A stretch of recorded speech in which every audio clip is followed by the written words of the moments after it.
Good morning, class, and today we'll be talking about Seventh-day Adventists, the denomination I have chosen to discuss. Seventh-day Adventist Church originated early 1800s. A man by the name of William Miller, who was a veteran of the War of 1812, was converted to Christianity and threw himself into self-study that resulted essentially in him predicting a lot of things, to include the second coming of Christ, a date that he put in 1843. He was very much an attention to detail guy who pieced together a lot of scriptures to come to the understanding that the second coming would happen in 1843. This didn't happen. He revised it to be in 1844. Also didn't happen, and that event came to be known as the Great Disappointment, from which many of his followers continued on, most notably a woman by the name of Ellen G. White, a woman who claimed to have many visions and prophesied in both the area of end times as well as origins, and also regarding dietary laws, which is the first area of influence I'd like to note.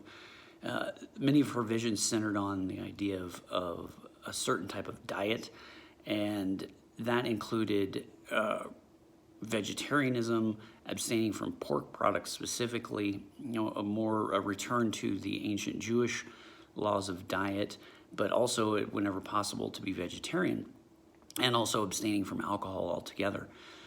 This put them as the more extreme end of diet observers in that time. Of note, one of the more famous examples that followed after this was a man by the name of John Kellogg. You may recognize the name from a fairly famous cereal brand, which he developed basically in accordance with Adventist dietary restrictions.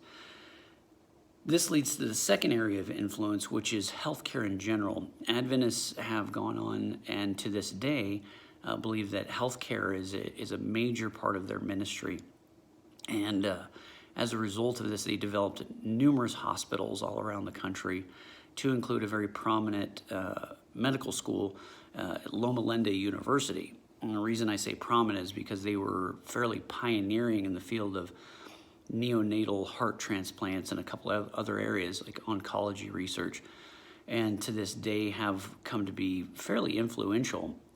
Adventist health systems are again, they're ubiquitous in most cities, and you can find them just about anywhere, being fairly influential in the healthcare market. The third area of influence is also, oddly enough, it's the least well-known, but also perhaps the most controversial.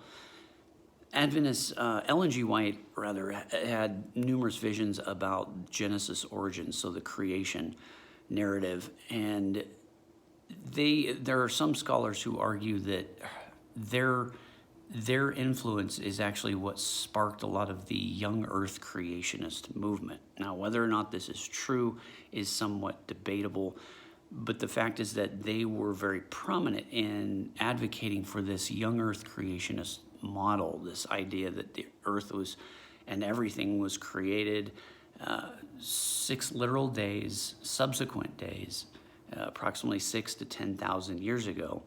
And much of this originated with Ellen G. White's visions, and then was forwarded by many Adventist followers. One prominent geologist is argued to be a heavy influence on later young earth creationist views. Again, whether or not this actually originated with Adventists, I think, is somewhat debatable, but the fact remains that they were very influential in this realm, and continue to be, as a matter of fact. There's a lot of tie-ins with groups like Answers in Genesis and Ken Ham to Adventist beliefs. Interestingly enough, and I think this is worth a very brief final note, their core belief, Seventh-day Adventists, is that the Sabbath day is the seventh day of the week, so Saturday being the Sabbath. And of course, that is in the title of their church, Seventh-day Adventists.